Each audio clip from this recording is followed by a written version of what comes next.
Hi, today we're going to look at arcs and central angles in circles. We're going to start with some terminology. A central angle is an angle whose vertex is at the center of a circle. So my example here, a central angle would be what's highlighted in pink.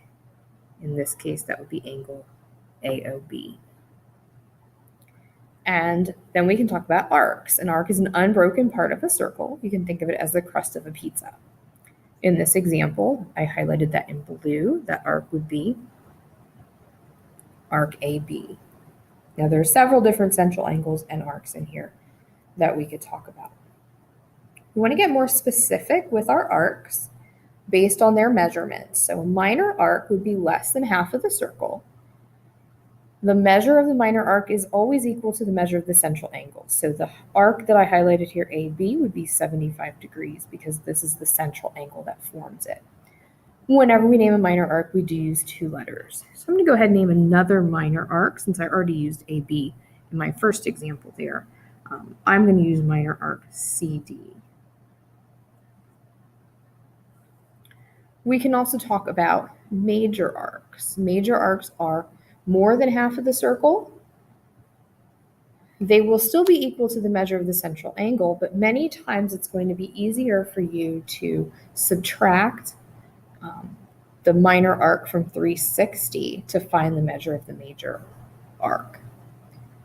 The major arc will use three letters. So an example of a major arc here, let's go with arc ABE. ABE, and we use the three letters so that we know which direction to go in. If I just said AE, you would be going this direction, which is a minor arc. But going ABE, we're going more than half of the circle. Half the circle would be over here to D. So this is a major arc.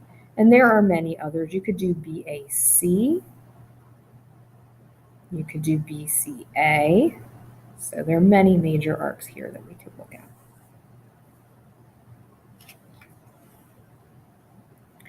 We can also talk about a semicircle. This is exactly half of the circle, so it would be 180 degrees. This also uses three letters, and again, that's just so we can know which direction we're going in. So a semicircle here could be arc ABD or AED if you're going with a semicircle on the bottom. Adjacent arcs are arcs that have exactly one point in common.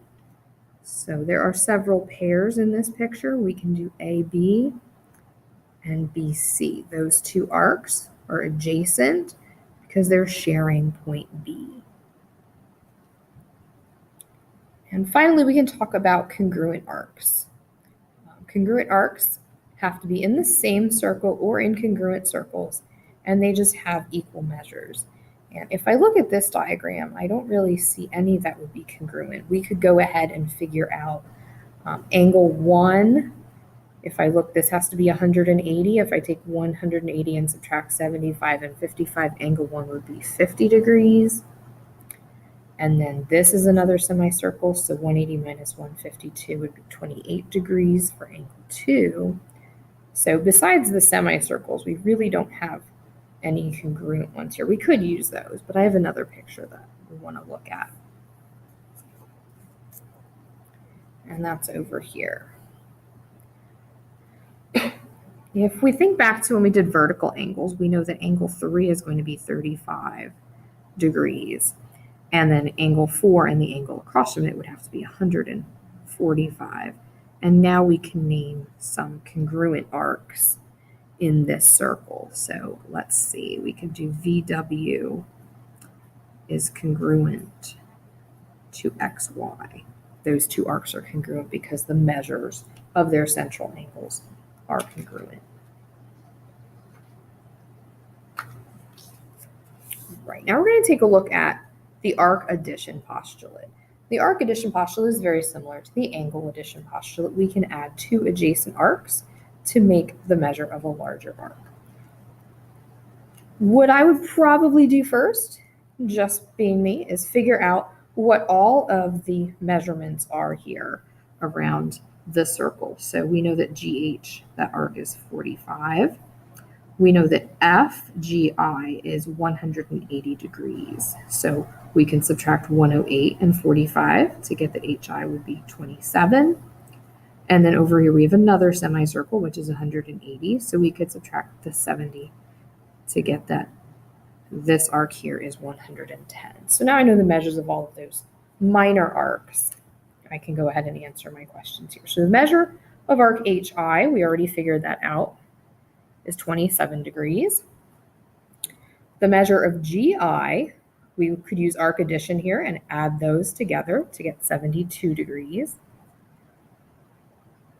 The measure of FJI is exactly 180. That's a semicircle.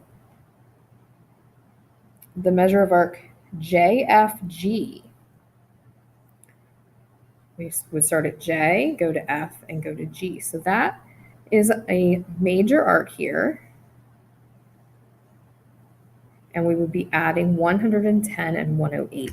So that would give us 218 degrees for arc JFG.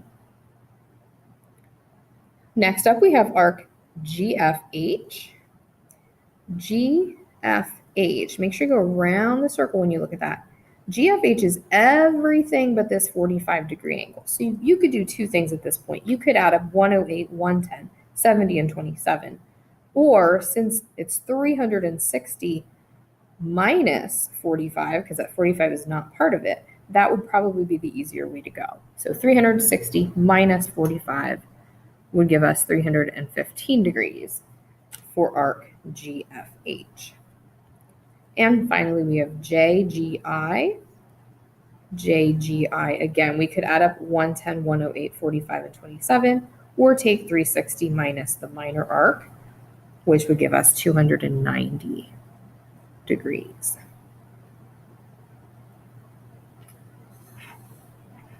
All right, and the last thing we're going to talk about is Theorem 9-3. This says in the same circle or incongruent circles, and that's important. We can't compare central angles and arcs if their circles are different sizes. So in the same circle or incongruent circles, two minor arcs are congruent if their central angles are congruent. So in our first example here, we're looking to name two pairs of congruent arcs. So we know by vertical angles that those two central angles would be the same. So arc AD would be congruent to arc BC. And then these two vertical angles would be congruent as well. So arc AB would be congruent to arc CD. For our middle example here, we're naming two pairs of congruent arcs in circles R and S. Now in this example, they were in the same circle, so we didn't have to worry. For these two circles, remember they do have to be congruent, and we do have their radii marked congruent, so we're okay here. So we can say that arc KL is congruent to arc NT. Those would be the two minor arcs. And then we can talk about the major arcs as well. So arc KML is congruent to arc TUN.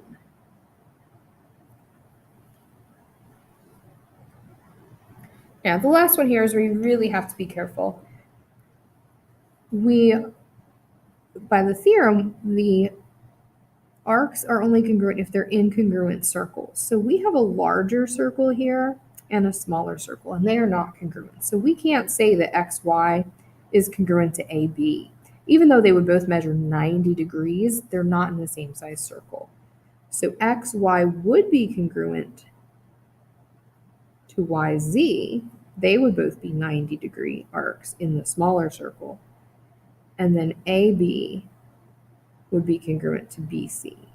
But again, we couldn't compare an arc in the larger circle to an arc in the smaller circle.